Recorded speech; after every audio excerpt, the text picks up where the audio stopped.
Hi, I'm Teresa Coates, and today on Make, we are talking all about English paper piecing.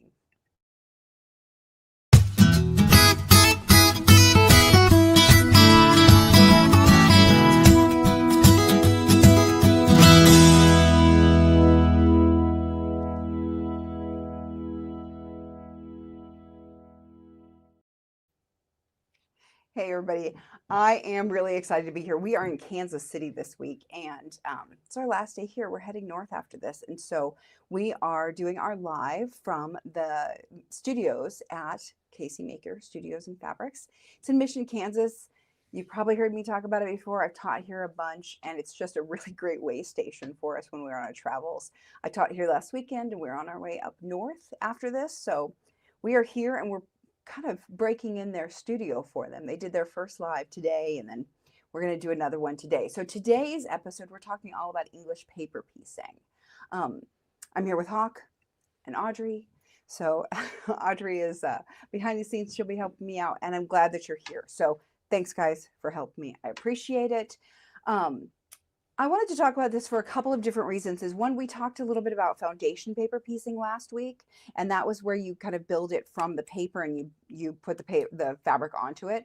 That we did a whole tutorial about it last week or last month. This time I want to talk about English paper piecing because it's a great on the road sort of project that you can do. There's all sorts of flexibility with this, and lots that you can do, and it tends to be something that people are a little more reticent to try because of the hand stitching. And I will say that there are lots of ways to do this that don't necessarily require hand stitching, but that can also just be a relaxing way of doing it. I feel like English paper piecing is a great project or a technique to try. It's a great project to have on the road when you're not trying to rush through a project. So it's not something that you're going to be able to finish in a weekend, and that's the whole joy of it, is really being able to take your time.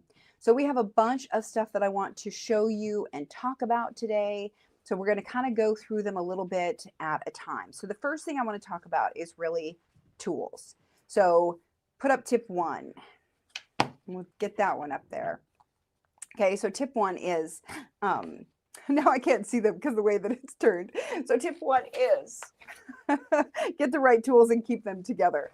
So the tools that we need are some basic things. And if Hawk can kind of bring me over here, I'll bring a little bit of my mess. Kind of get it out of the way just a little bit. So this is English paper piecing. This is a really great start of it. We're going to talk a bit about hexagons because it's just they're a perfect way to start with this. But let me get some of this stuff tucked out of the way. So I carry my stuff in the little patchwork pouch pattern that we have. It's a great little size because it carries all this stuff in here. You can see I use soft and stable in this one. It even gives me a little place to put my pins in there. So I tuck those into the sides. Things that are really important. Obviously, we're going to need some templates of some sort or another. These are my favorite. These are from Paper Pieces, and they are kind of the only ones who make this sort of template, and they do a great job of it. So we're going to need our templates. We're going to talk more about that. I'm going to leave one out for my little project. Okay. We're going to need needle and thread. So I've got a variety of different thread here, and we're going to talk a little bit more about using it, but I want to tell you first that you need to use a polyester. So polyester is really important, and I've got 3 different brands here. So this is Glide thread, which works fine. It's just regular old thread that we use for long arm quilting and sewing and all sorts of things. This is a Coates & Clark, and this one is marked as paper piecing. So I'm trying to see if it tells me here that it's polyester. Yeah, it's polyester covered polyester. And this is for Paracotton Poly, which is polyester covered cotton, I believe. Might be the other way around.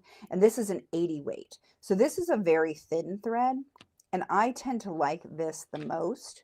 So I use this, or you can get these pre-wound bobbins. These are, I think these were Super Bobs from Superior Threads, and they are very, very thin. You can see the thread's really, really thin, and I like it because it doesn't add a lot of bulk to anything. So when we're doing something this small, it can be hard to get it so that you could you're not having your thread kind of interact with what you're doing. And we don't want it to add any bulk to it. So having this thin thread is really important. Also, it's important to have polyester. And the reason is because you're going to, when we do our stitches, let's see if I can get my piece here. Oh, you can barely see my stitches, but I'm not sure if it'll be able to focus on it. Hopefully. But you can see there's just a ton of tiny little stitches here. And with all of those stitches, it should be like 16 to 18 per inch. We're going to have put that thread through a lot by the time we're to the end. And with cotton thread, it can tend to actually start to like break down the thread because it's gone through so much. So cotton will not wear as well as polyester. So anytime that you're doing the hexes or any other paper piecing, you're going to want to make sure and use a polyester thread. And it kind of goes a little bit against what I would think, just because this is kind of an old, like it is an older craft that's been around for a long time. I would think that we should just use cotton because that's what they've always used. Turns out poly is much better for that. Okay, so we're going to want thread. I'm going to just throw one of these little guys in here. I don't need all my thread. Okay. We're going to want needles, and needles we're going to talk more about too, because needles can be very personal, but we're going to want a needle. I have a couple of different kinds here. I'm going to throw my little template in there.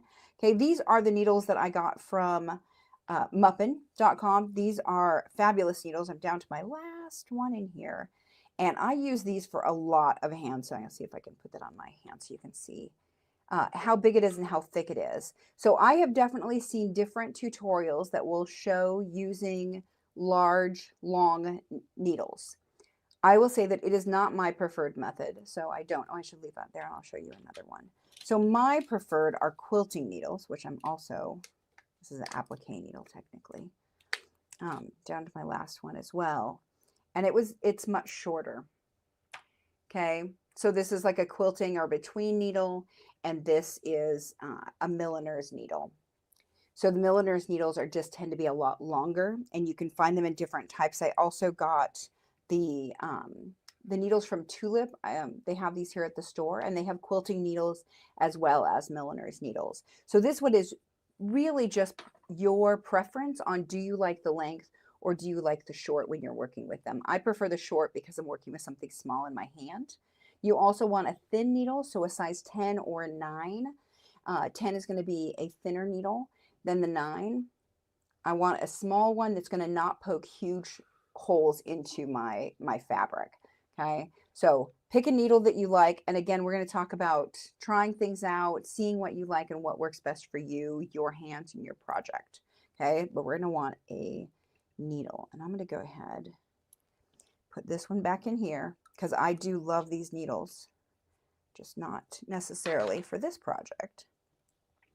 See if I can pick up my little needle here, stick it back in my package. I had a fun time. I was looking at these yesterday when I was pulling another needle out to work with, and I bought these at Fabric Depot way back in 2015. So that's how long your needles will last you. A long time. I've had those things for 10 years. All right. Another thing that I use that I haven't seen in other tutorials, but that I actually really like, are these applique pins.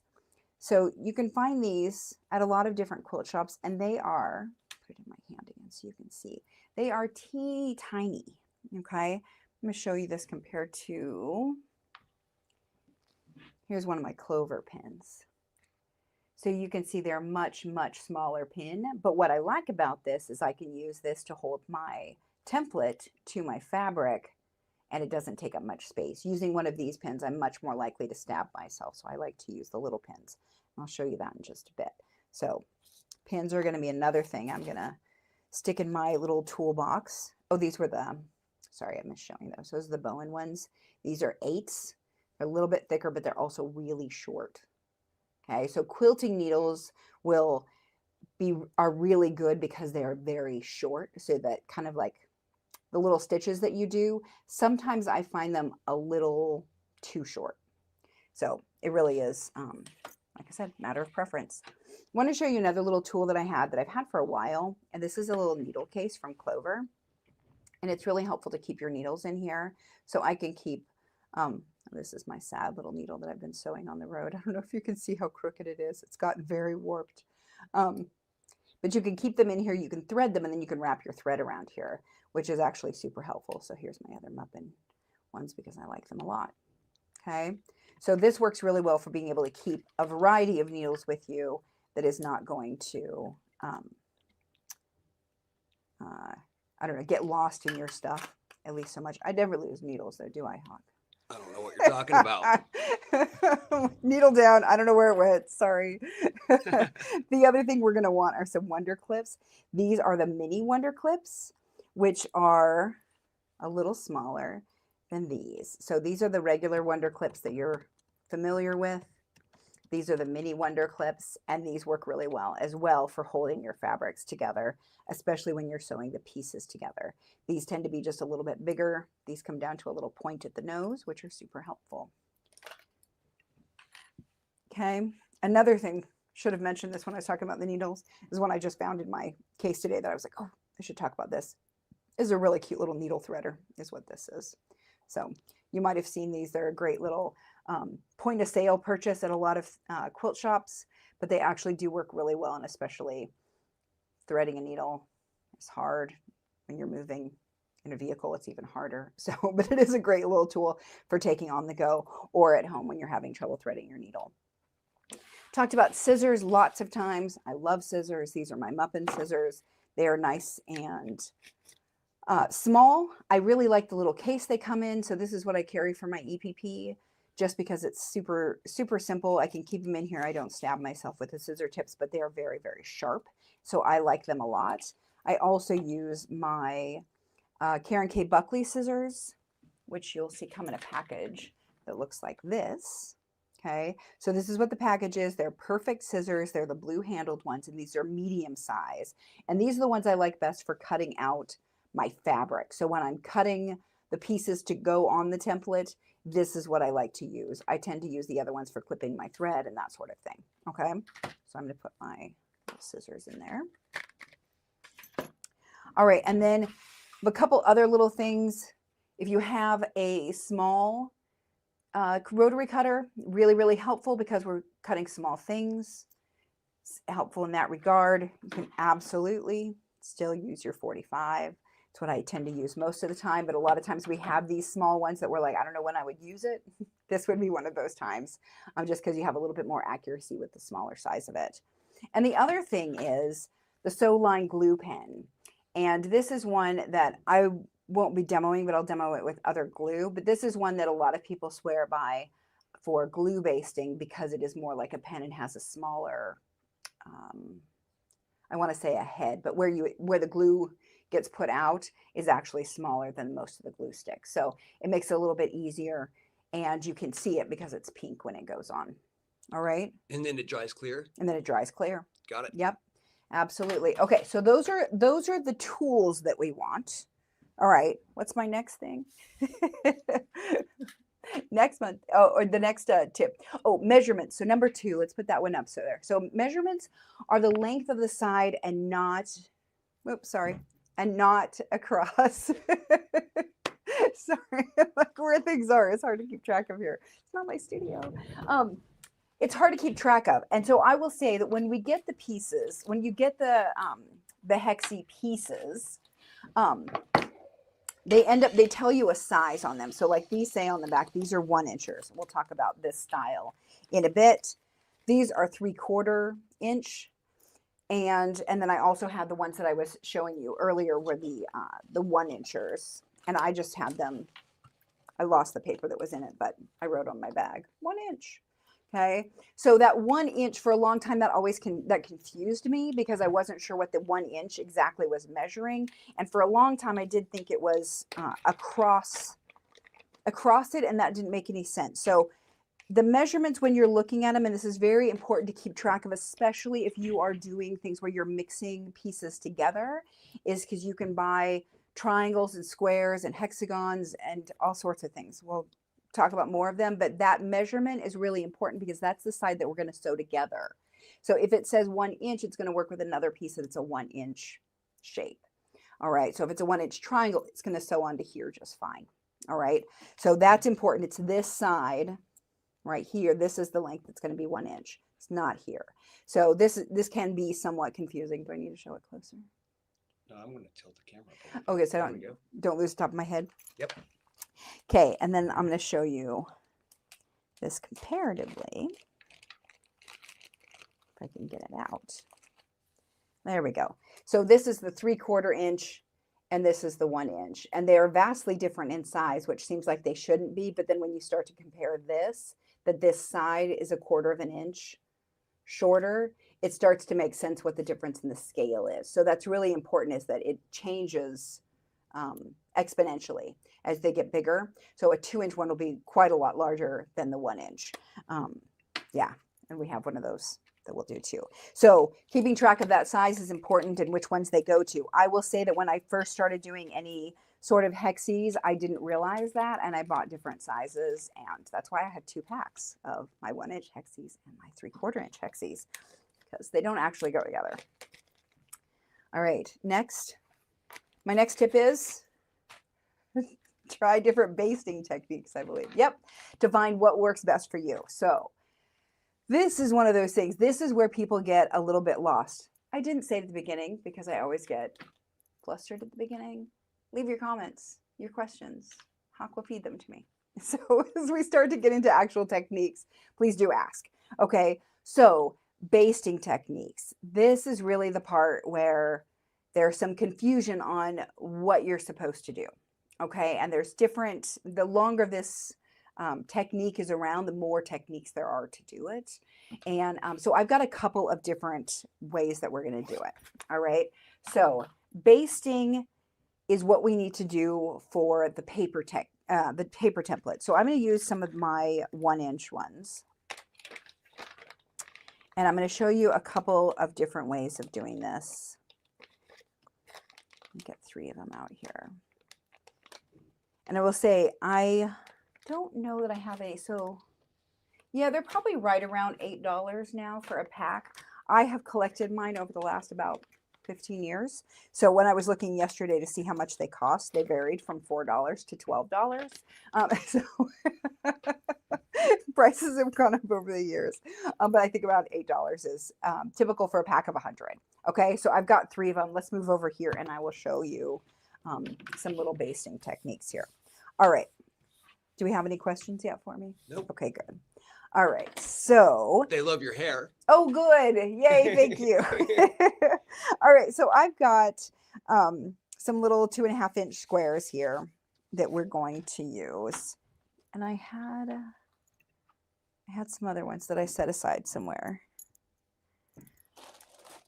that I had already done. They're the ones that I ironed already. I'll have to look. I try to get organized and it never seems to work.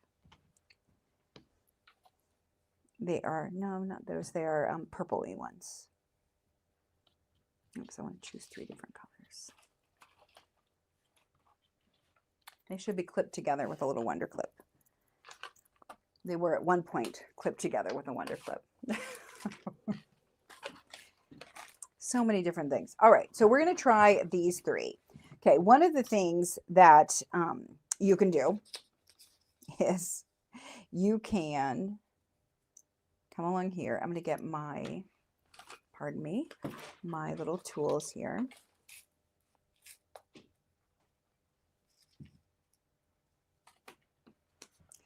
And this is when I use that applique pin.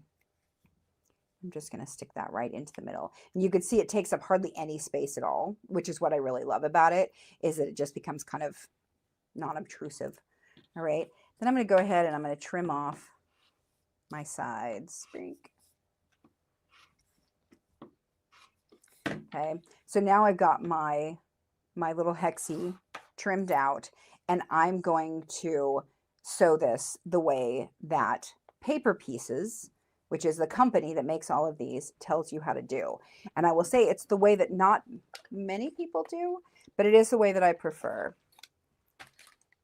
All right, so we're going to grab my needle. What are we doing? Oh, moving stuff. Okay. Let me grab my thread. And actually, I'm going to use the black here so you can see this. And truthfully, when I baste like this, I tend to use a different color anyway, just because then I can see it better. All right, I'm going to see if I can thread this guy. Oh, I did it. Okay, so I didn't plan on showing you this, but I will absolutely show you this now. So this is a quilter's knot. We'll see if we can get this to show in my my video. That was it. Where were they? Yeah, we showed them there. Thank you. All right, so a quilter's knot is something that befuddled me for a long time. I finally figured it out. We'll see if I can do it live. So I'm going to take my piece of thread. I'm going to lay it on my finger, my right index finger, because I'm right-handed. You could probably do this lefty if you are left-handed. And I'm going to twist this around 4 times, 4, 5, 6 times, whatever you feel like. I'm going to grab it, grab my needle, and slide it down. Okay, so there I've got my little knot in it. Okay, that's a quilter's knot.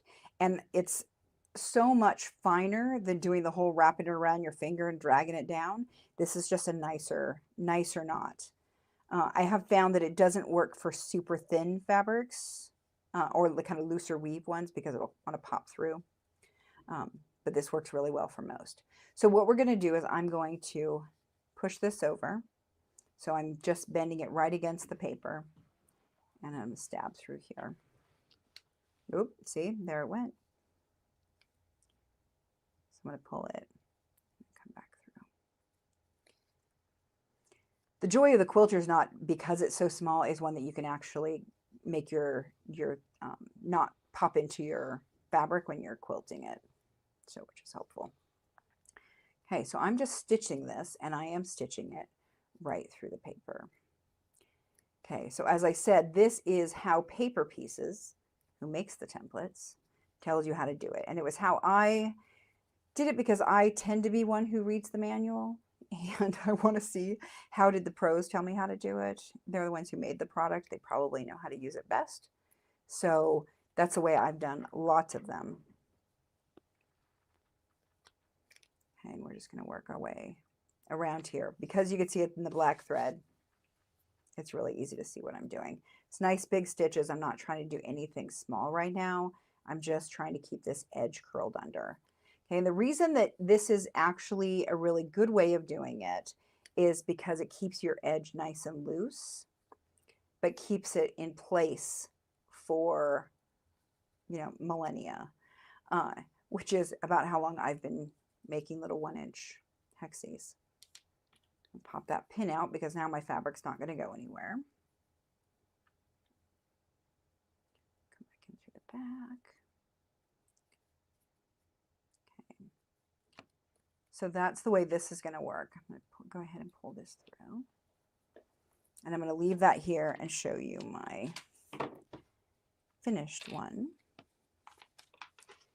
So this would be the one that I did earlier. I did this with a gray thread, so you can't really see super well, but you can see it's nice big stitches, holds it down all the way around.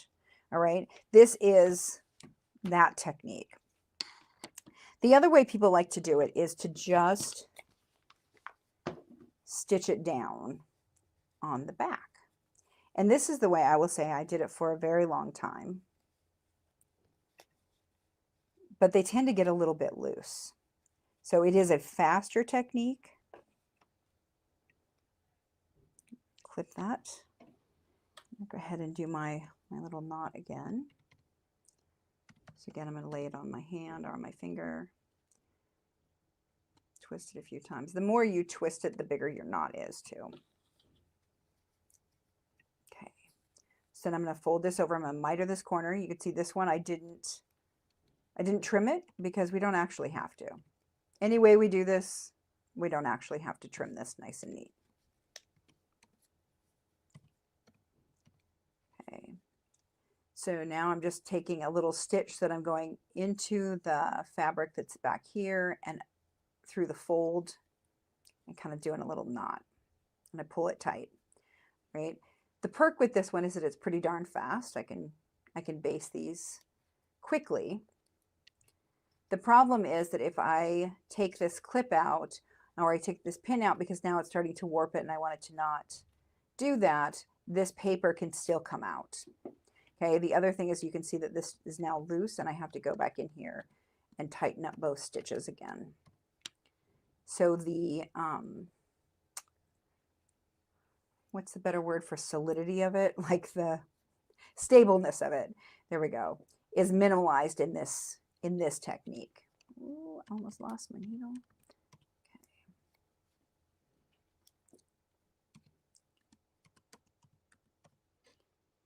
Okay. All right.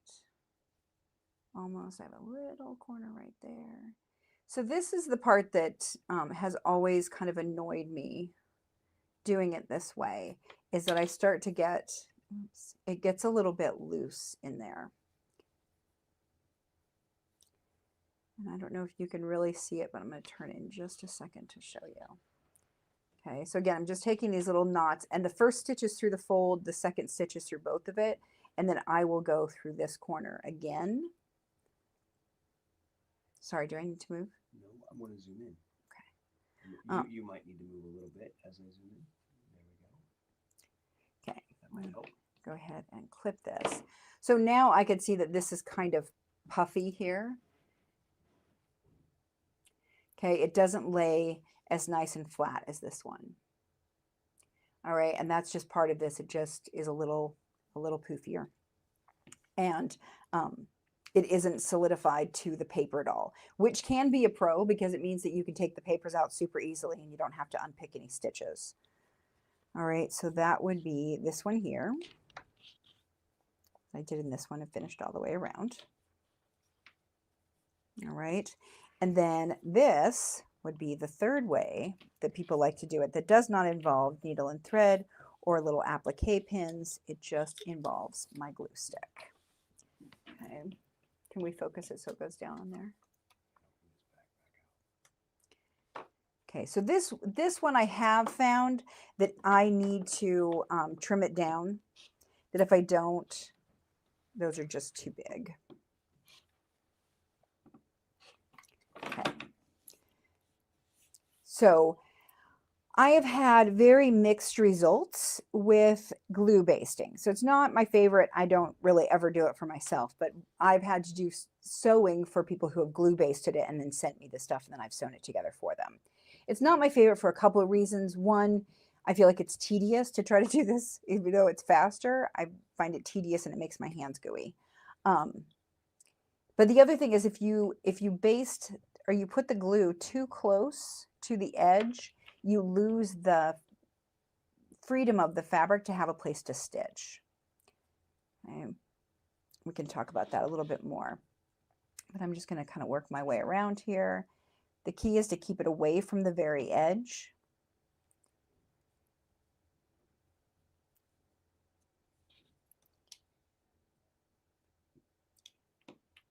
Oops. Okay, and we're just going to do that all the way around.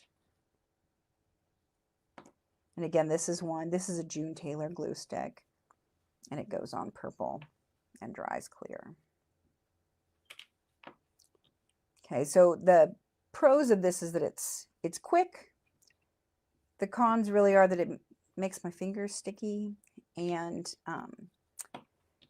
it can be a little harder to take the papers out because they're glued to your fabric.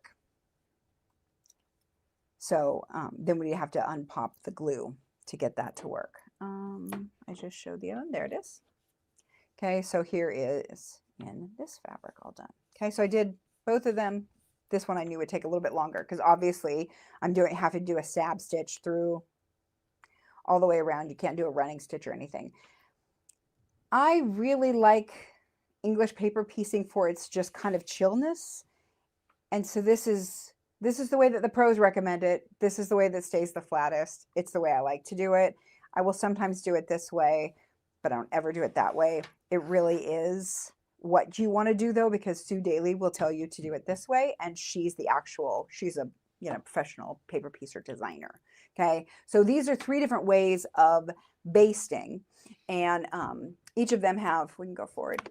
And each of them have their pros and cons, and it really depends on what you like to do. So I'm just telling you my opinion on them and how I like to do them, but really it's very much how you want to do it. So if anything with this video, I hope that you'll kind of take some of the things and give them a try. None of these are specialty tools that you need except for the templates. Yes, sir. Is there a trick for getting the paper out? There are some tricks to getting the paper out.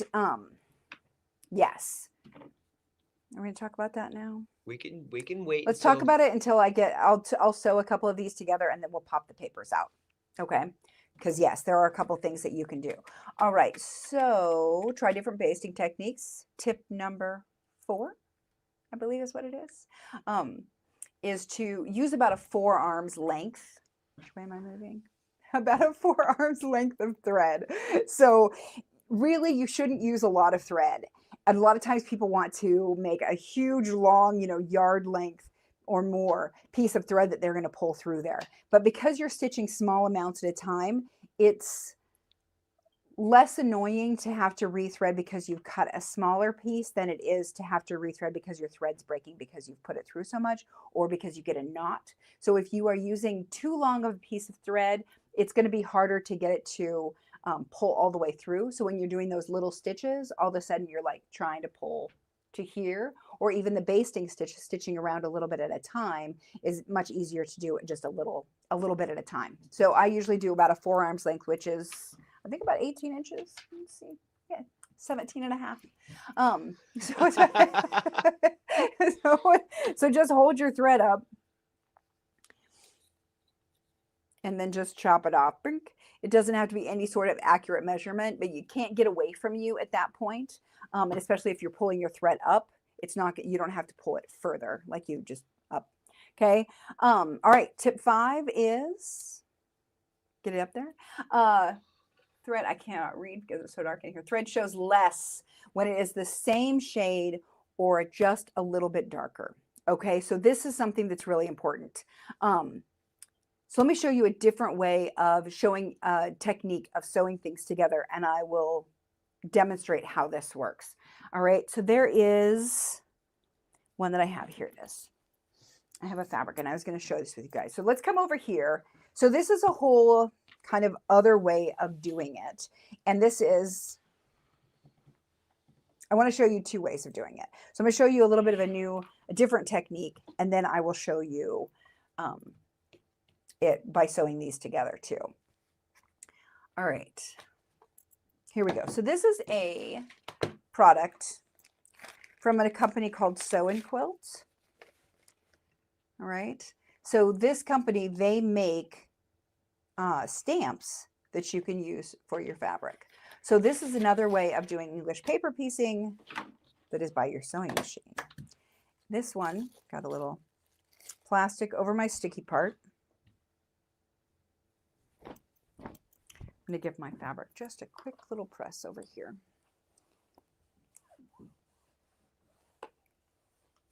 Of course, it cooled down. Sorry, no ironing board camera. Nope, no ironing board camera. So we're just going to let you look at that. All right, hold on. All right, there we go.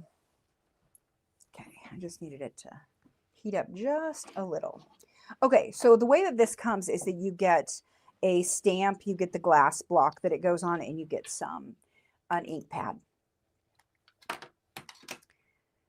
I'm going to go ahead and tap this on here, and I'm going to put it on.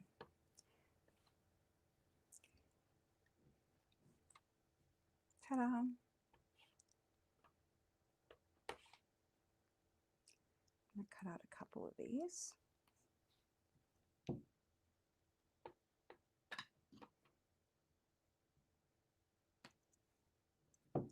Okay, super duper easy. All right, so now I've got my hexagon shapes. I will say this is much easier when you're doing a larger shape. So this one is, looks like it's about 1.5 inches.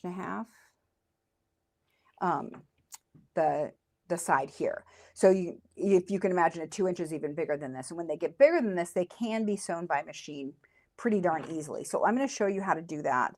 and kind of show you the difference between stitching them by machine and by hand. Yes, sir. I actually have a question. Could you use that stamp on the front side and be able to fussy cut since that stamp is clear? You can, and in fact, what they do is they send you one that you can put on the other side so that you can actually fussy cut, and you would mark it. So this one is only the outside and not the stitching line. So this one, you would stitch it this side, you would have your cutting line, and then from this side, you could stamp your stitching line. Because if you stamped your stitching line from the right side, you wouldn't be able to see it when you were sewing. Fair enough. But that is exactly what that tool is for. All right. Well, this is really cool. If I do say so. It is pretty cool. Okay, and the nice thing about this is that I don't have to be absolutely perfect because I'm going to use these lines as stitching lines. I do need to be pretty close because I'm going to have to line up my edges. So I can't get too crazy with it.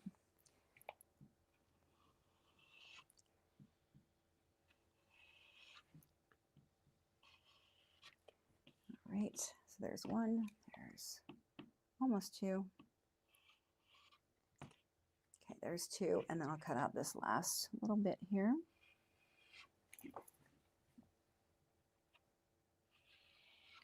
Okay, so now I've got 3 hexies. All right. So in my machine, I've got my trusty light gray thread because that's what I love. And so we're going to sew that with this. From this side, it's a little bit lighter. I mean, it's a little bit darker. Okay, this is a darker fabric. So the light gray, we're going to see how it shows up on here. All right. Are we coming around town? Great. All right, I've got a couple of pins. So what I'm going to do is kind of that little quilter trick where I'm going to come in here. Oops, I'm going to stab it through the end of the stitching line. If I can, trying to look at where I'm showing and what I'm looking at the same time. It's not working. Okay, there we go. So I got my points to match there, basically.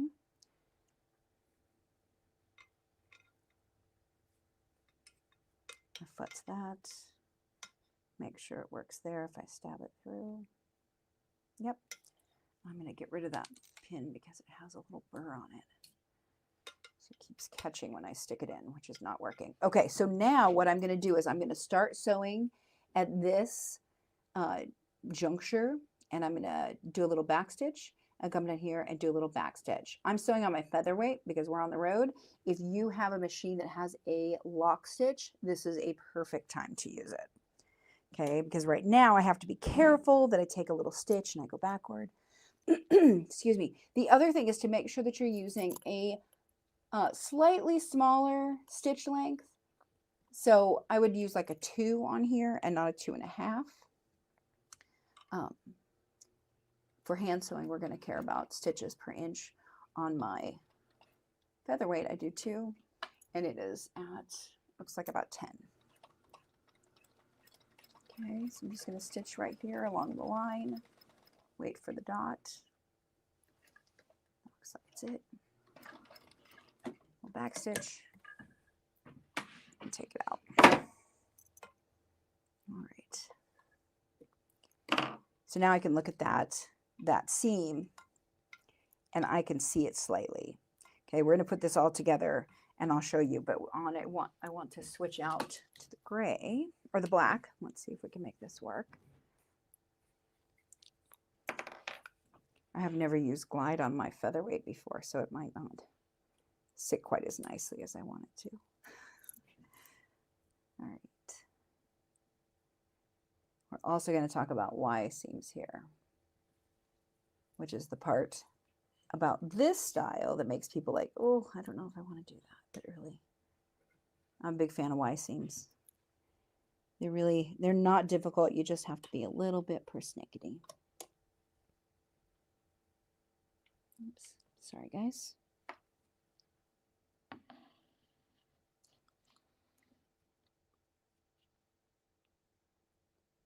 That whole threading from the side thing. You can't actually get your head over to that side. It's hard. I'm not sure you can do it. The camera is where my head should be. So you guys can probably see really well what I'm not doing right. There we go. Okay. Whew. Okay. So now we got 1 and 1. So now I've got 2 pieces. I'm going to sew my third piece on. I want to make sure that I am sewing from this corner here to this corner here. So again, I'm going to do that same thing. I know I want this end to go right through. So I'm going to scoot that over just a little bit. I want to make sure that my seam allowances are out of the way. Right, so I'm going to do this, bring this over. And again, I can see I didn't clip it perfectly. So I'm going to stick a pin through there. I was able to get that shoved off right. So I'm going to go ahead and stitch this, starting again up at that corner. So this is one, I'm going to stitch from this side and we'll see how it goes, but this is one where it's often easier to stitch from the back side where we can see exactly where we're stitching. We'll do that on the next one. All right, so I'm just going to stitch across, a little back stitch, because these seams are going to get some wear, so we want to make sure that they are actually, come on. Okay. Looks pretty good. All right, so now we need to do this one. So this is where that Y seam comes into play. And what I need to do is make sure that everything is pushed out of the way. So this piece up here, this third hexagon, is going to get pulled up so that it's basically folded in half. All right. And then I need to start sewing here and get down to there. So from this side, I can see where my stitches stop, and I'm going to use that as my guide.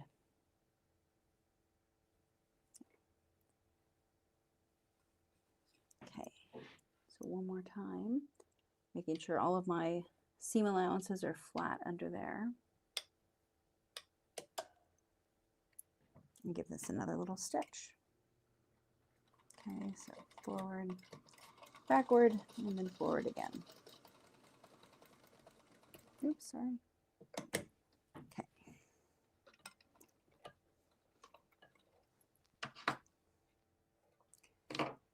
All right.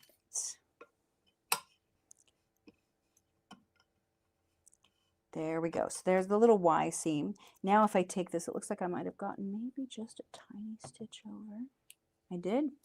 There it is. A little clip. All right, and now I can go give this a press on the sewing machine. So I'm going to show you this other one that I did. I'll bring this over here. Okay. So this is the other one that I did earlier. This one is the gray thread in here, which you can't really see because it's gray thread. It just matches in with this blue really nicely. But when you press it, it will do this fun little hexagon on the back as well. Okay, so when you press it, make sure that it kind of presses out in this little hexagon shape. Okay, and it'll just kind of happen naturally when it's sewn together, right? Okay, with this one, I could see there is something wrong with my tension because my gray is pulling through, which is why I can see it here. Okay, so this is where I can see it. Because the gray thread is showing it all, I can see it really badly, and that frustrates me. And that's something that you'll see sometimes in hexagons, is you can see the stitches a lot, whether they're hand sewn or not. Okay, so this is, did that answer questions? I feel like I just rambled a little, but I wanted to show you guys how to do it that way. Okay, so thread makes a difference. We'll do it on the hand sewing one too. So let me show you that really quick then, actually. Okay, let me get stuff out of the way. I had my needle. I lost it again. Sorry, Hawk. There it is. All right. So now let's rethread this, and I'm going to put some black in there again so that we can see it. So one of the things that people want to get a little bit, I don't know if it's lazy, but a little quicker and not changing thread so much. And as you know, using like a medium gray thread will go with a lot of different things. but using a thread that's kind of in the same tone, I guess. Is that the right word? So like a darker one. Like if you're using a purple, you could use a black or a navy thread. You don't have to match the color. It just has to be the Oh, the right value. the value. Thank Mhm. you. I knew he would know. I would know faster if I was not juggling three things over here, I not totally paying get it. attention. Okay, so with this Sorry. one, this is going to make a lot of sense if I stitch these together with this thread, because I can put this thread on there and it kind of disappears in there because of the print that it is. All right, if I stitch these together, this is obviously going to show. I'm going to do that so you guys can actually see what I'm doing. Okay, and then we're going to sew these together and we can take them out. So one of the things, the way that you're going to start is you're going to do your little quilter's knot, and we're going to stuff it up underneath the fabric. Okay, so first, if you're using glue, this is one of those places you're going to have to kind of break the glue off so we can get up there. Okay, we're going to come out a corner. And then put this one next to it. And what I like to do is to clip it here. I used to clip it here, and then I realized that if this shoved a little bit, I couldn't see that it had moved.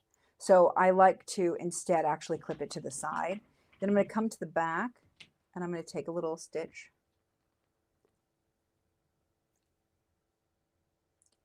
And I tried to figure out exactly what Sue Daly was doing. She does something called a knicker knot, where she takes this, what am I doing?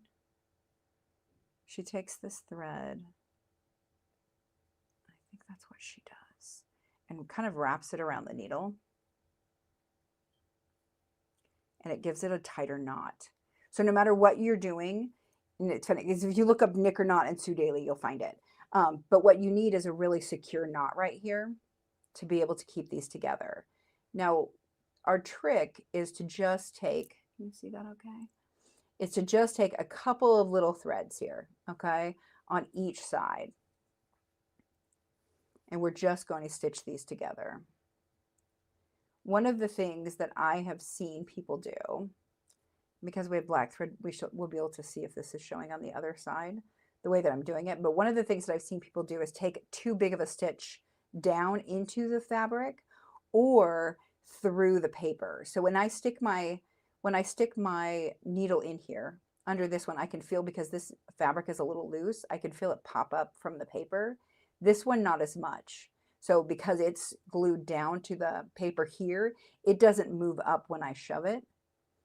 This one does. I think you can kind of see that, is that this one moves and that one doesn't.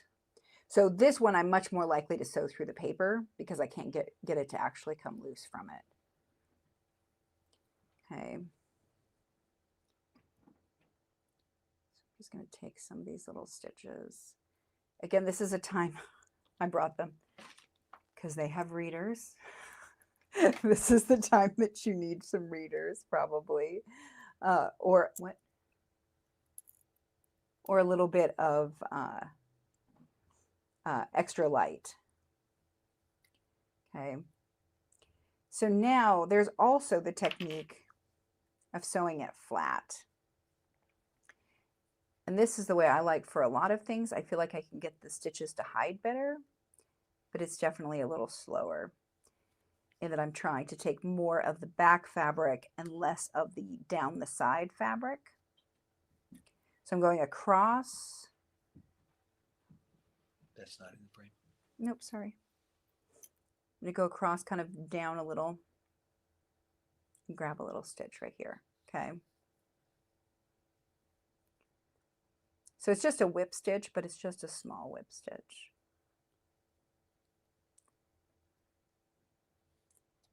Yeah, my favorite is not the glued. The other pops up so nicely. I keep just kind of fighting with it, which is, yeah, has been my experience in the past. Okay. So now I'm going to do an extra little knot. And I'm going to secure that end. So now I've got those two sewn together. You can see how many stitches are in there. 1, 2, 3, 16. Looks like I got 16 of them in there. Okay. So even that quickly, you can see what the difference is between how it stitches together up here versus how it's stitched together down here. This is where I did it flat back, and this is where I did them together. Okay. You can kind of see that. So now I've got an extra stitch here. Let's see, where's my, here it is. So this is the one that I did that is stitched through. I'm going to see if I can get this on here. Okay, so now what I want to do, I want to take it through one of these corners. So I didn't have to cut it there. I'm just starting a new corner. I'm going to bring that in real nice and tight. Okay, so now I've got the 3 that I can sew together. This corner is a little wobbly, so there's a couple things that you can do. There are, would you take that out of the package for me, Hawk? I can't get it with one hand. I need the little yellow magnet. It has to come out of the whole package. So one of the things that you can use a clip, or you can use the little sew tight magnets, which is what I'm trying to get here. Okay, so then what I can do is I can put one on one side, one on the other, put the little back on there, and get those to stay together pretty nicely. Okay. So now I can work the other direction, and my other end isn't moving a lot. So now I'm going to come in here and I'm going to flat back them. And there's lots of ways that you can do this. Sorry, this isn't like the most beautiful view. I will tell you, it's one of the more uncomfortable positions I've ever hand stitched in. I have an idea. Okay. I see you kind of holding it out way over there. And leaning out way over. We're going to move the camera because I have you zoomed way in. Oh my gosh, that's so much better. I can stand up. Here, it's totally here. If we can get it on my hands here, I'll stand up straight. There you go. There we go. Okay. Ooh, that's so much better. Okay, so one of the things that you can do when you're sewing it flat back like this is that you can tape it on this side. And this is something that people often do. Let me find my, well, there it is. Okay, so I have some washi tape, and I'm not sure how long I've had this in here, but this is one of the tools that you can use on the back here. So we did the sew tights. Oh, this might be too sad to do it. We'll see. Okay, and I'm sewing there. So I'm going to put washi tape across the back of it to hold those two together. Okay, so now there's washi tape on the back, which will kind of hold them together, which is a little better than trying to do the whole, okay, which is better than trying to hold it all yourself. So that's the aim here, is trying to get it so that you're using some of the tools that can help you to hold your fabrics where you want them to be without really over engaging your hands, because that's one of the things that can definitely happen. Okay. And with this, I can take a little bit bigger stitches because I'm coming across the back a little. One thing you don't want to do too is pulling really hard, and that's something that is hard for people to not do sometimes, is to not give it a really good tug. But when you do, these edges, instead of laying flat together, they'll start to kind of hump up together in the middle. We're going to avoid that. Okay. So take a few more stitches here. We'll get to the end. So on the next side, we would do the same thing of being able to just stitch these together. I will say I have done a number of them where I've actually used like a not a running stitch, a ladder stitch, but I will say the amount of extra effort that takes is not, you don't get that much nicer of a finish for doing a lot more extra work. So definitely recommend just a whip stitch, just a little whip stitch. I'm glad you answered that because you often use a ladder stitch when I you're sewing by hand, Yeah. and I was wondering if that stitch would work for this. So great. Yeah. And it yeah, it can, but it just it takes a lot of effort and the results aren't worth it. Okay. So again, I'm going to knot my thread real good here. Okay. And then I can go ahead and clip that. Oops. All right. So I think this is a great, that worked out the way that I wanted it to. So this one here, this is what I sewed flat back. Okay. And you can't see the stitches there. I sewed it in black, which you should be able to see against the orange side. This one I sewed in black, but I stitched it with the two pieces sandwiched together like this, stitching along that edge, which is the way you'll see a lot of times tutorials are done. But this one you can see the stitches more. You can see the black thread and you can see the kind of pull that it does. Does that seem obvious? Can you see it too? Try to make sure it's in the right place. Okay, so this is another example that I did a long time ago that I used the 2.5-inch squares and just folded these over. These are 3/4 inch hexes, and that's why there's so much overlap here. Oh, so there's a whole charm squares worth of fabric. It's a on mini a charm. mini charm A mini charm. around each one of those hexes. Got it. Exactly. So Exactly. you have a lot of extra fabric in the back right now. Right. Do you trim that out? So I don't need to. Yeah. It just adds another little layer to it. Absolutely fine that it's there. Okay. And I've got some of my ones that are up here are still, I need to clean it up some more. I sewed this together at some point. Oh, those are the The basting basting stitches? stitches. Yeah. Got it. And I cleaned it up a long time ago and then I just left it there. But this one you can see that these are flat backed. It's the way I did them, and the stitches you can't see. It's definitely one of the things that you will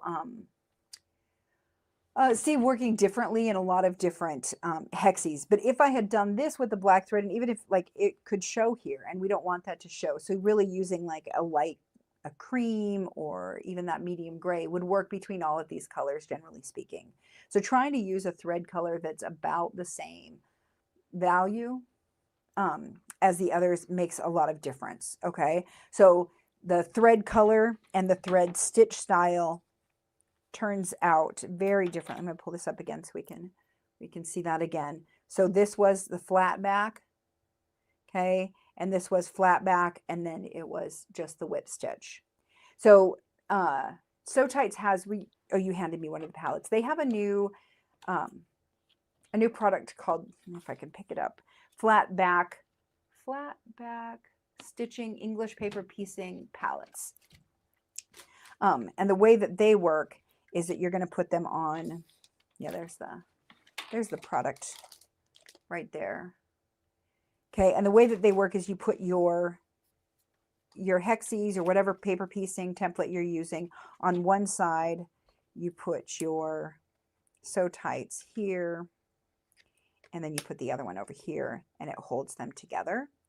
So you can make sure that they look the way that you want them to look. So whereas you saw when I put the washi tape over it, it completely, I can't see it anymore, it's gone. It also lets you get your corners really nice, so you can actually kind of manipulate things a little bit better. So this is a nice tool. I tried to use it just a little bit, and it's definitely going to take some getting used to because I'm a pincher. I love the palette shape of it and how it holds in your hand. How you should be able to, you should be able to pinch it. Right. And I've hopefully. never held a palette in my life. So for me, this is all like, what am I doing? But this is what I would want to do for these. So this sort of thing where I'm sewing now the third Y here, I can put my magnets over here. It holds this part down. This is what I'm sewing.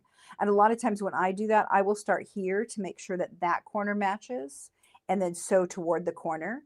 So in like saving thread land, we would start here and then move out here, but it's much more likely to get that to shift a little bit. So I start here and move toward. So kind of a sewing technique that I use a lot of getting things to go, make them stay where you want them to and then sew the rest of it. It's kind of what that is. Okay, that was a whole lot of information. I hope that was helpful. All right, what's my next tip of the day? Use acrylic templates or die cutters for lots of pre-cutting. So one of the things with doing the hexes especially is, so if you're, for example, you're doing these, right? And you're having to cut out, stamp and cut out each one of these, it can take a while. AccuQuilt has a die cutter for several different sizes of paper piecing things. You can use, Fiskars has a, like a hand punch that can be used, and you could actually make your own templates that way too. There's no way I would want to do that. I'm just fine buying the templates. But the other one is, here it is. So then you can also get little templates like this one. So this is one from Paper Pieces that I picked up when I was at QuiltCon. And it is for a 1-inch hexie. So let me get my paper. So my 1-inch hexie is going to fit, oops, right back here. So I can make sure that this is the right template for it. Okay. So this is the right template. I'm going to cut out this piece of fabric. This works really well for being able to cut them out very quickly. So if I want to cut them out of yardage, this is a great way of doing it. I was showing you, I use the charm squares. So these are like the mini charms. You could absolutely use charm squares, just cut them into 4. So these are mini charms. They're the 2.5-inch squares that you can get from Moda makes them. They're the mini charms from Moda. And then you can also get these little 2.5-inch squares from lots of the other brands, and stores make them and all sorts of things. And they work really well for hexes. You don't have to cut those out at all. So even though I have this template and it would fit on here, I'm not going to bother cutting it out. I'm just going to let the fabric fold up on back. Okay. Were we looking for something? I think we missed step 6. Oh, what's that? Possibly. There we go. It's up on there. It's different needles. Try different needles. And we had, yep. We talked about that a little bit at the beginning. Sorry. So That's yes, all good. Use a different needle. Whatever you've got in your own stash, try that and see what you like. Try a longer one and try a shorter one and see what works. I don't like the super short ones because I feel like I lose them in my fingers. They're just too small. But a really long one tends to just be too long, and to try to do those little stitches to get it to take a little stitch and come back up. If you're using too long of a stitch, it's really hard. This one is kind of perfect in my opinion. I don't know which number it is. Did I pull it out of the pack? I did. It is a size 9. Okay. How confusing. It's 10 needles, size 9. Size 9 needle. Okay. And it is 1 1/4 inches long. So to me, that feels like a good length that I'm able to control the needle without losing it. And I'm able to still not have like this huge needle that I'm trying to pull through, and or that I'm trying to make it bend upward in just a short little thing. So, okay. Back to cutting for just a second. Cutting. There we go. Cricut machine. Yes, they can absolutely do it. And there are SVG files that will just cut it out for you. So absolutely, 100%. This actually brings up something all the way sort of high level for me. I'm going to ask you, and I'm probably getting the show out of order. It's all right. I'm already out of order. Everything right now is about hexes. Not all English paper piecing is hexes. Right. We'll talk about that in a minute. Okay. Hexes are just a great place to start. And that's kind of the thing. And I also have a little something I want to mention about what's going on in the comments. And I love you all. Some of this is not for everybody. Totally. I totally get it. I totally get it. This fussy little hand piecing stuff and hand stitching stuff, not everybody wants to get into this. It's totally fine. This is a great way to sort of kill. You use it to kill time and actually use it as a meditation. Yeah. Really. Yeah. And most of the time I will do it when we're traveling somewhere that I can take it and just work on it. So I have collected these little mini charms from quilt markets and different shows for years now. And Hawk can attest to the fact that I have a box, 2 boxes actually, back at the house full of 1-inch hexes that I have made. And they were what I did on the plane when I was traveling so much by plane. I just sat on the plane and basted hexes. And that's what I did. And I have a whole case of it that at some point I will put together. But it's a great way for me to like kind of kill time. It gets rid of scraps, and it's something to keep my hands busy. So for people who like crochet or knit, that's what you can do. That's a really good travel thing that keeps your hands busy. I don't really like either one of those. I don't find a lot of calm in them. And you might not find a lot of calm in this. So yes, absolutely. Would you do me a favor and go grab the green cutting mat out of the other room there? Absolutely. So I'm going to show you how to use the template so that you can cut these out super easily. One of the things, so I have a cutting mat here, but one of the things that makes it a lot easier is if we have a spinning mat. I don't have a spinning mat, so we're going to use this one to spin with. Okay, and I'm going to take my stuff off of here so I can actually spin it without hurting anything or anyone. Okay, so if you have a spinning mat, it will just do this, but you can also put a small mat on a bigger mat and do it. Okay, so one, I've got my template here. I don't have my fabric pressed, which is what I would rather do, but I don't have it. And my pink stiletto is here. Okay. Stiletto. Rotary cutter. I don't know what this tool is, but I'm going to use it today. Okay. Everybody knew that you meant rotary cutter. It was a pink something. So this is my rotary cutter. I will say one of the things that has changed over the years, and I noticed when I bought this template, is it is for a 1 3/8 inch, or 1 3/8, so 3/8 inch seam and 1 inch hexie. All the templates that I had before were 1 inch and 1/4 inch seam. So they have changed the template so that to give a little bit more, which is really helpful, I think, in lots of ways. So just giving that other 1/8 of an inch makes a big difference, in my opinion. So I'm just going to put this on here. This is one of those that is a slick back. So if you had like the Odif Grippy, this is a great time to be able to use that.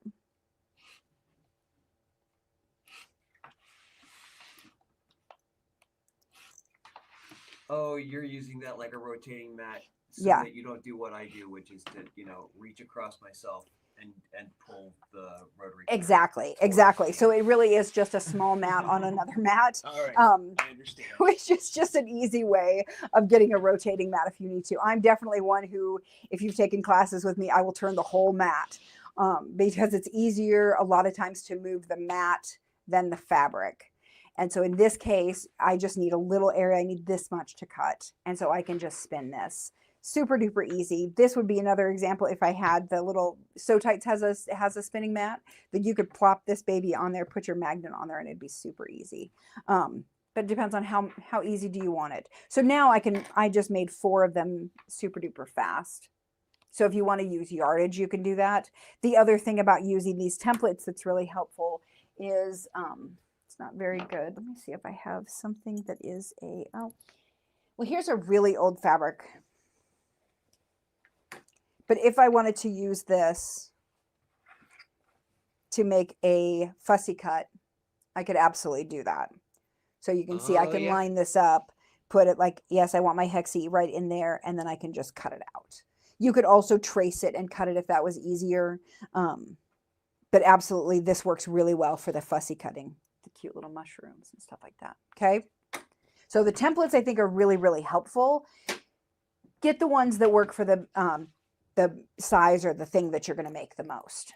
All right. So are we ready to talk about other sizes, shapes, things? Maybe. Hang on. There's one extra question about templates. There was at some point in the world a plastic template that had a little hole punched in the middle of it. Yes.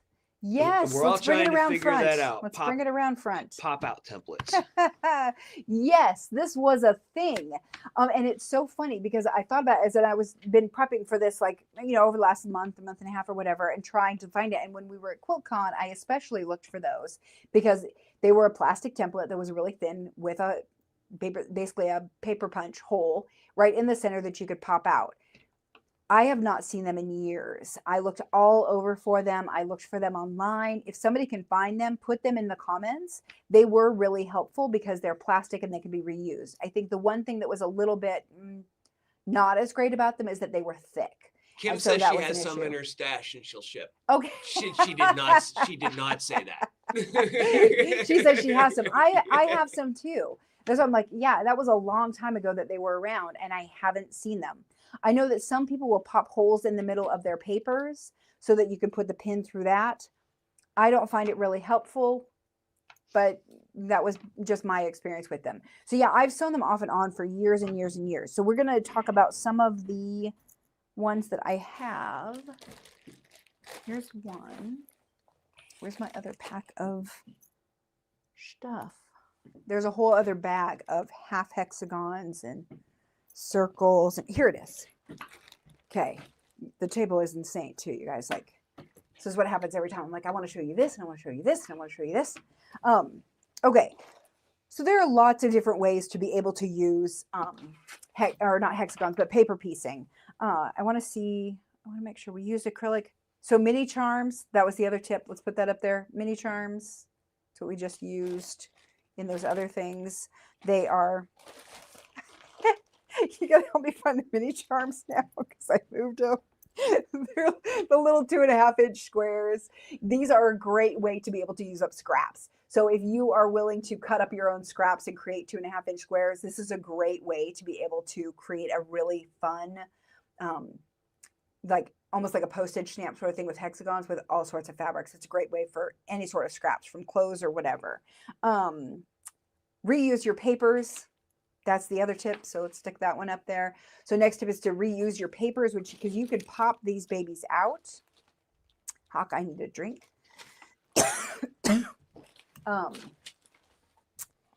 Let me see if I can find. Here they are.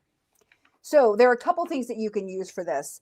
I have a little awl that was made for me. You can absolutely use your stiletto. It's tucked away somewhere. But you can pop these papers out. So I'm going to pop it out of here. Thank you.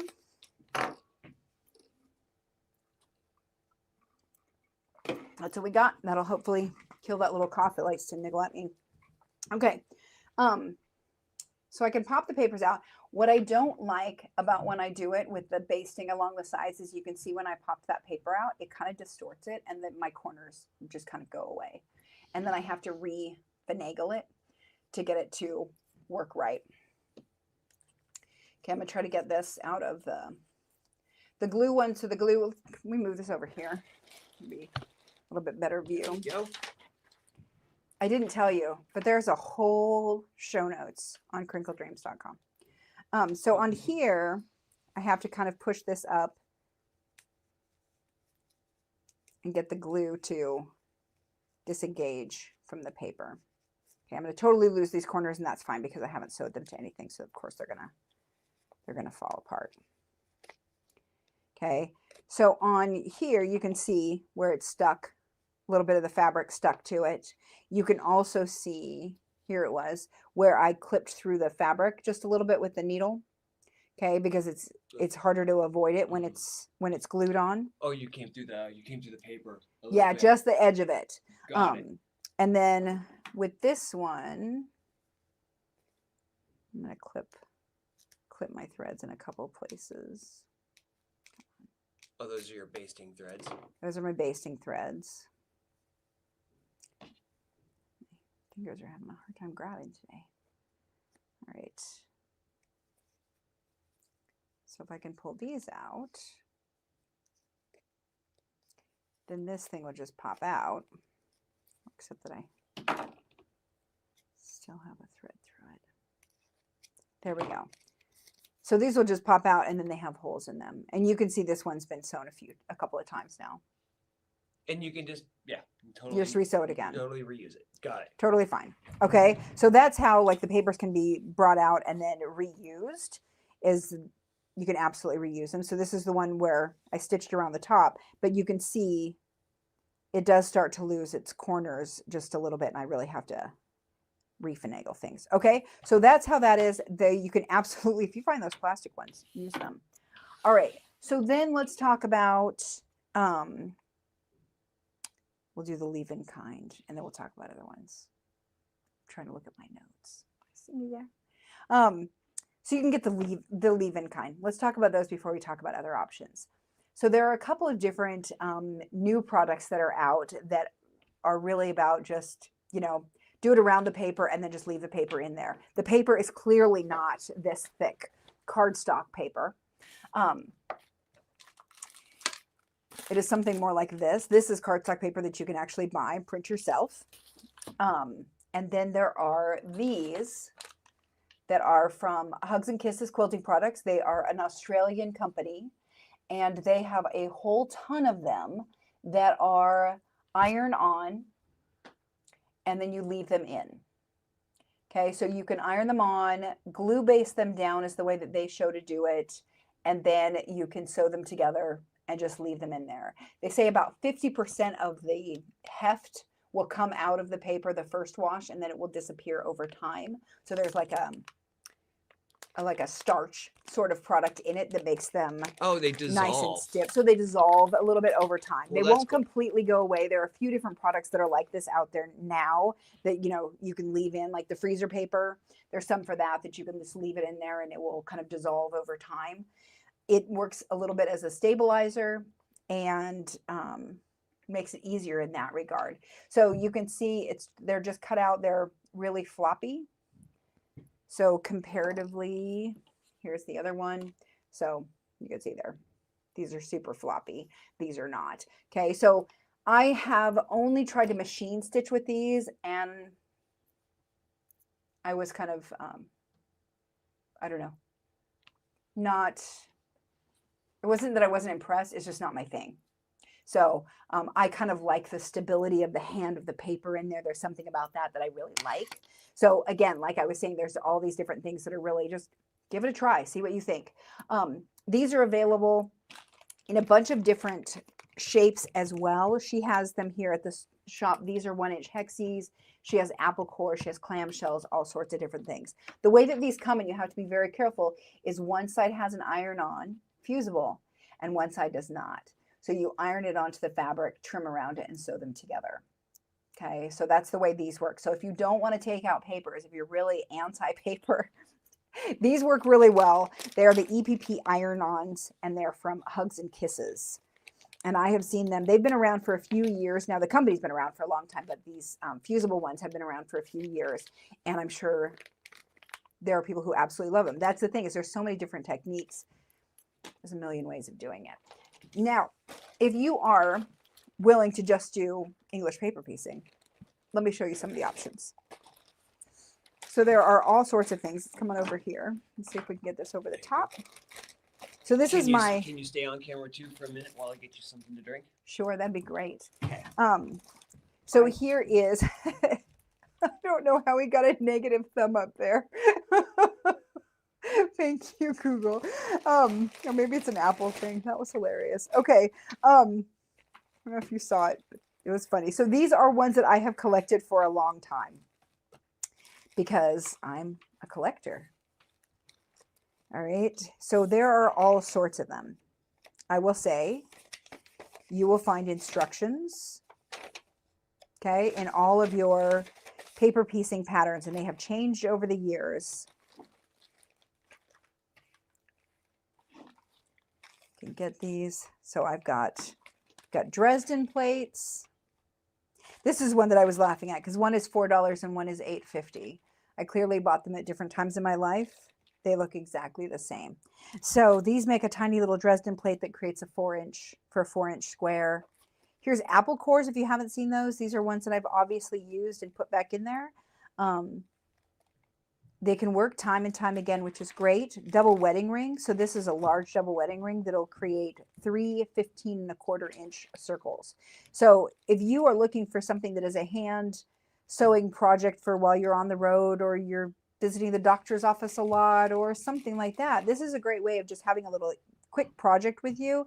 So you can see there's lots of different things here, more half hexes, full hexes. Oh, I have a miniature little one here. Dresden plate? This is a Dresden plate that makes a larger Dresden plate. This makes a teeny tiny Dresden plate. Which reminds me that I had these. So one of the things that I learned that we were talking about here is I've learned along the way is about the basting. And I wanted to show you a couple of them that I had. So with the basting, these I've basted in, by hand through the paper. And you can see how stable that is. And the first time I tried this, I just tried to do it on my own and figure it out. And I kind of ended up doing it like a little lace up the back kind of thing, which did not work very well. It does not lay nicely. It wants to come up. It's got a little, like a pucker thing happening there. These worked out so beautifully of stitching it through the paper to here. I did a running stitch across, gathered it in, and it just curves right around that and then stitched it down there. And now everything is really secure. Whereas if I pop one of these stitches, this whole thing kind of just falls apart. So I did start that, and I will probably take those papers out and redo it. So there's lots of different options here. One of the other things that we had fun talking about that I had started and never finished because I'm a maker. It's what we do. Let me toss these to the side. Is this project, which I really do want to get back to. Let's see if anybody can figure out what this is before I spill the beans. Can I square that camera back up? Yeah, yeah, absolutely. Try it in. Try to feel you.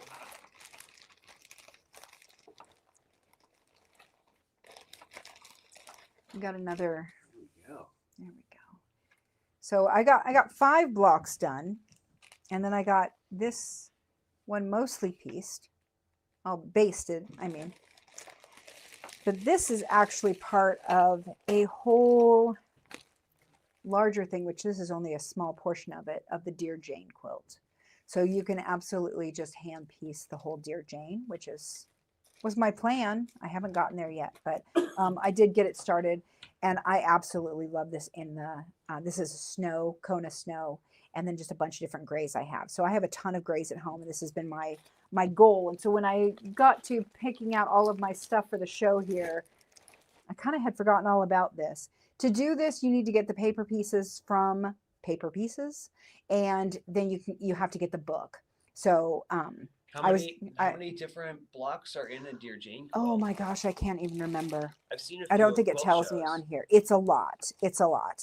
This is like a challenge quilt. It's a challenge. It'll be one of those like your magnum opus, you know. It will take me a very long time, and that's okay, but these are beautiful. So this is definitely like a, you know, a step up from the hexagons, to just say. This is another one that I started that is Brimfield Awakening. I forgot to put them on the show notes. So Brimfield Awakening is a newer company that does paper pieced blocks. And this is one that I started working on that becomes, let's see if we can get this to lay out, a big circle that I would like to finish so that I could put it onto the back of my jacket. So we didn't talk really about tails on these. So when you're doing things that you have to leave a tail, do just leave the tail, because when you sew, you'll sew up to here, and you can just kind of push them out of the way as you sew up to that and let it flop back. It'll hide behind the next piece. Okay, so the way that these work is kind of like this. And you fussy cut these, which was great. You fussy cut these because those were directional fabrics. I did. Which I thought was a lot of fun when you started this. Yes, and I think it will be really fun because I definitely did some interesting little, yeah. Kathy says there's decent moment. 225 blocks in the Dear Jane quilt. Thank you. Thank you for looking that up. Or just knowing it Or off knowing, the top of your yep. head. Because it's possible. So there are all these different pieces. So let me see if I can show you. So there's these pieces, these, and then these. All of these came in little sections that you could absolutely break apart. Oops, that one goes. Oh, they were there. perforated. That's right. They're perforated here, so you can absolutely break them apart. And I thought, oh, well, could be fun. So I started doing that. This one, I started doing the fussy cutting, and then that one I accidentally lined it up on the wrong one. So I will have to redo that, which is kind of a bummer. And then I went here. Okay, so you can see it starts coming together. I will say the one thing that I did with this that I shouldn't have done was that I started putting these papers into the fabric, or the fabric onto the papers, before I understood where all the pieces go. And so I have a mix of these and these because I thought these were two different blocks, and they're not. So that was a lesson learned. So I would recommend, which is what I did on my Dear Jane, is to go through this, pull this out, put it out like this, and then decide what you want, and then go ahead and write it on here. So like this, I'm thinking that this one here might be the diamonds. And so I could just literally just write on my paper here, diamonds, and be able to remember what it was. If I wanted this one to be stripe, I could just write stripe on here. And then when I'm piecing them together, in the car or whatever, I can pull a piece out and know which fabric I'm supposed to do. So that's something that I did with the Dear Janes. They're labeled background and gray, and then I had like dark gray and light gray on some of them. And this was Oh, a fun little discovery that I was like, oh, look, I did do that. oh, that's interesting to know. There is an EQ8 for Dear Jane. Yes, That might be it. yes, And you have that program. I do. It's all just I mean, it's just a lot of work. It's a lot of blocks. Yeah. That's the biggest thing. So this is my background and gray is what I just marked them. So when I'm putting these together, even now, even though I haven't worked on this in, 7 years, I know which color goes to which. So that's helpful. And then I have my little pile of fabrics that I had with this little kit. So you can definitely kind of keep these in, bundles. I would just say look at them more often than I do. So I might try to get back to my Dear Jane because I do love it. And then I would like to finish this because this is kind of the perfect size for the back of a jacket, which I think would be really lovely. Like my denim jacket, I think it's just about that right size for that middle panel. So lots and lots of fun ways of being able to do it. I included in the show notes.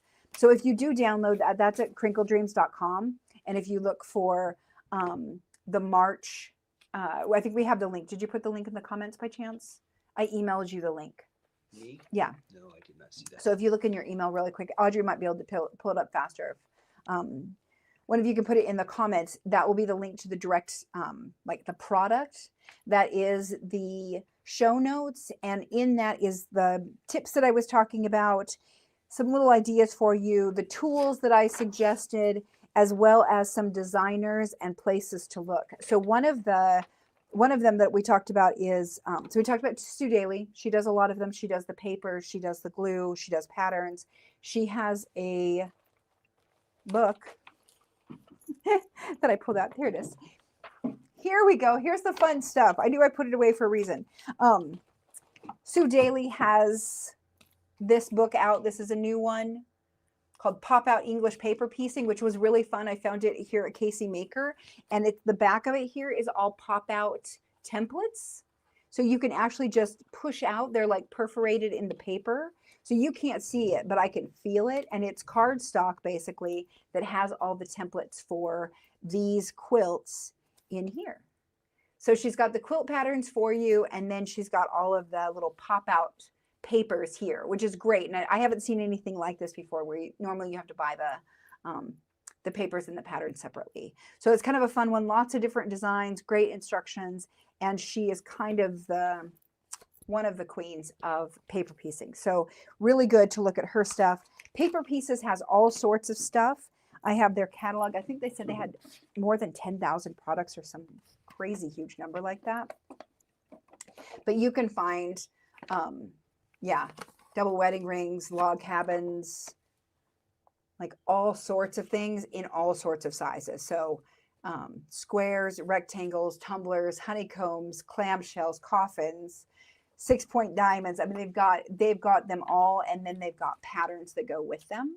So looking at their catalog will be a great place to start. They've obviously got some very simple quilt kits that you could do, and then they kind of go up into some crazy mayhem, which I love. The other way to tackle some mayhem is Tula Pink and Libs Elliott both have some Paper Pieces patterns that they've done. So those are, I think, the one I put on the show notes is the Tula Pink one. Lots and lots of different ways of being able to do it. This is another little product from Paper Pieces. It's a little bowl. It's hexagons and half hexagons and probably looks like some pentagons in there to create these little bowls. So there's all sorts of products that projects that you can make with this. So it doesn't have to just be a quilt. And then one of the like epic ones. So if you've been in quilting for a while, this is a book that I got back probably 2014, 2015 when I was working for Fabric Depot. And this whole book, it's all written in French, I think, and English. So one page in French, one page in English. And the template pieces are all in the back here. Okay. So this requires some dedication and then getting some specialty paper. Okay. And then working through that. Paper Pieces also sells a kit that has all of the papers ready to go for you so that you don't actually have to make your own papers. But the Millefiori quilts, there's actually 3 books in this series. I always say Pascagoula, but that's not exactly how you pronounce it. It's probably the most famous one that is around. Let me see if I can get to the front. Let's see if I can. Not really. Let me show you the picture here. So this one is all, yeah, so if somebody knows how to pronounce that word, that's what we're looking for. It's not Pascagoula, which is what I always pronounced it, but it's something close to that. So all of this is English paper piecing, and it is absolutely gorgeous. This is one of those projects that people will say that they made one and they've been working on it for the last, 7 years. So they're absolutely gorgeous. They are kind of breathtaking to see because it's so much work, but they're really, really beautiful. It's definitely also a magnum opus for me. So Dear Jane, Passa something something, however you pronounce that, from Millefiori. And like I said, there are 3 of these books that are all from Willeen Hammerstein. The other ones that I listed on the show notes are the New Hexagon from Katja Merrick, which is a new book, and it talks all about using the hexagon in all sorts of different projects. And Astro Quilt from Libs Elliott is also a paper pieces quilt. So if you're really into Libs Elliott's designs, that's a really cool one that she did. And yep, and then the stuff from the Paper Caper from Sue Daly. So those are the big ones. The other one that's on here that I listed is Ink Lingo, and I haven't used them, and I would love to hear if somebody used them. Somebody mentioned them in a comment. Great. Way back when in the show. So let me see if I can find out who you're supposed to be talking to. So there we go, Kathleen. So Ink Lingo, and you can correct me if I'm wrong in the comments, please do, because I haven't used their stuff. But Ink Lingo, from what I understand, is that you can print out sheets that have the outlines and the sewing lines for different shape pieces so that you don't have to use the paper. Basically, it would print this shape out a bunch of times on your fabric is the way that you do it. So you put your fabric through the printer, it prints on the back of the fabric, and then you cut it on those lines. So they do it in all sorts of different like colors that you can print it out at. So it'll show up on your different on the different colors of fabric. There's a whole thing to it that I have never had the chance to try, but if you are reticent to use the paper, that doesn't feel like something you want to do, and being able to sew it by machine is important. That's a great way of being able to do it. I will say that Carolina Moore did a, sorry, did I pronounce her name wrong? No, Carolina Moore. She did a video, like a TikTok or a reel or something like that. And you could probably find it on her YouTube, where she sewed them together by machine. And if I had my big machine, I would show you how to do this, where you can literally just stitch the top of them. So you can stitch them together like this using one of like the blanket stitch that goes both ways. So you could do all sorts of things like that do the stitches. I've seen people zigzag them together. I think that there are a lot of decorative stitches that our machines have that we don't know how to use or don't have a use for, that this could be one that you could sew these guys together. And it would be a great one to start on, like a larger hexagon, like the 2 inches or something like that. I also really recommend that you starch these as you go. Starch your fabric beforehand. I definitely starch them after I'm done to keep the stiffness of them long term. These obviously have been sitting around for years, and they're fine because I kept all the papers in them. The same with the hexagon. So a lot of times people want to take them out, but if you're not going to do anything with them for a long time, leave the papers in until you're ready to actually sew them together, because it will keep the fabric smoother, your blocks nicer, and just be a little bit better. I think these, oh my goodness, this tells you how long this is. Look at this. Guess what I get to pop out of here? Yeah. Oh. You want me to switch over to camera 2? Yeah, let's do it. So we're up here, right? There we go. Look at reveal. Look what I just found in here. You see the hole? Where are my little scissors? I have so many things. Nope, don't know. I really want to tear. There we go.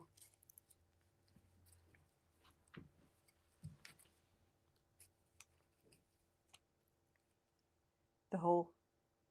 So that was one of the iron-ons? So no, this isn't an iron-on. This is an older one. This is out of just regular paper, and then a hole punched in the center. Okay. Somebody So mentioned that you could use that to like put batting in. yes, I've seen there people and put make batting it in them. almost like Trapunto or Yep. something. Yep. You can use batting squares, all sorts of things. People do a lot of things. There's a ton of other tutorials on YouTube that will get into specifics about projects. I wanted to just kind of give you an overview of lots of different things related to paper piecing. But if this is something that you want to give it a try, really do look. There's a ton of different tutorials about needles and threads and projects that can be really helpful. So English paper piecing is really just an interesting way of being able to do a different kind of sewing and be able to do it in a way that lets you take it on the road with you, do it in the car, like I said, while you're waiting for kids at the soccer game, while you're waiting at the doctor's office, whatever it is.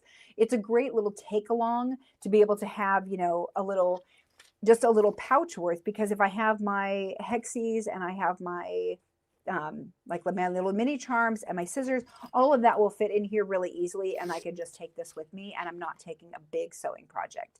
And I think that's really the key, is deciding what you're going to do, pack it up, which is why I do hexies, because I don't have to think too hard about it. Pack it up and take it with you, and it's a great thing to do on the go. So I hope that answers some questions. Do we have anything that we need to get figured out? Passacaglia. Passacaglia. Thank you. Thank you, Michelle, Woo! for catching us up. I on appreciate that. it. Thank you. Oh, it's Michelle. Hi. Thank you. When I see you again, we'll have to like work it out, because that's a hard one for me. It's a lot of letters and it's not a language I know. So, but it's a beautiful quilt. So thank you. Did we have all a right. giveaway? We're gonna give 3 people away something, and I'm not even sure what it is yet. But I don't know either. But I've got enough stuff to share. So. There. All right. Can you read the names, because I can't see Dolores Brady, Kathleen Haney, and Kim Harrington. Please email me at hawk@crinkledreams.com. I need your shipping address and a daytime phone number, and it's a mystery. We don't know what we're sending you yet, but it's going to be fun. Something. I've got a lot of stuff here, so I'll send you some stuff, probably some charm squares and some hexies to get started, and some threads, and yeah, a little starter kit. So if you are well beyond starter kit and you are one of the winners, please let me know, and I'll send you something a little harder to work on. Okay. So it'll be fun. But if you're a beginner, I'm happy to share the stuff that I've got to get you started on it, and see if it's something that you like. It doesn't have to be your go-to or your main squeeze, but it's definitely something that you can work on the side, which is always kind of fun to just have something. All right. I think, is that it? Yeah. Is that it for today? Thank you so much. We'll be back. So April, we will be, I'm trying to think now. April, we will be in New Hampshire. Yeah. I think we're in New Hampshire that week. So I think April, we're going to have to switch it to the 3rd week of April. And we will be back in our new studio then. So we will probably just do a little show off of our studio, because we will have a new studio in our new hometown of Portland, Oregon in April. So that will be very exciting. It will probably It still might be be in a lot boxes. of chaos. And you'll get to see me try to figure out, how do we put things away? Maybe we could do a whole thing on studio organizing. Studio organizing, that might be what we do for April, is how do you organize all this stuff? I think one of my biggest problems really is that there's so many things that I have tried, that I've started, that I want to do, that I have all of these different things. And I want to be able to do them all. And so really, it's like, how do you find a place to, how do I find a way to put them away? So I think it's a great idea. I will research some studio organization, and we'll figure something out. And then we'll let you know in the newsletter. So if you have not subscribed to the newsletter, you can do that at crinkledreams.com. You can also subscribe here to YouTube, and you'll get a notification when we're going to go live. Hawk always puts it up at least a few days ahead of time, so that you know when we're coming back. And yeah, and then we'll let you know when we're back. We have a couple of events, so I will see you in Wisconsin, in Iowa, Cleveland, Ohio, or the Boston area for the New England Quilt Show. So we got lots of things coming up, and Yeah, some exciting stuff. And then I will look forward to summer. We also have a retreat in June. So if you have not signed up for that and you want to, beds are going pretty fast. So Yeah. make sure that you do that. That's coming up June 19th through 22nd near here in Agency, Missouri at the Art Nest Retreat. And that's going to be super fun. We're starting to get all the goodies for that too. So I think that's it. Thank you so much for joining me. I really do appreciate it. Thank you for learning alongside me and figuring out new things. It's really great. And I am appreciative of every one of you. So thank you so much. And until next time, happy sewing.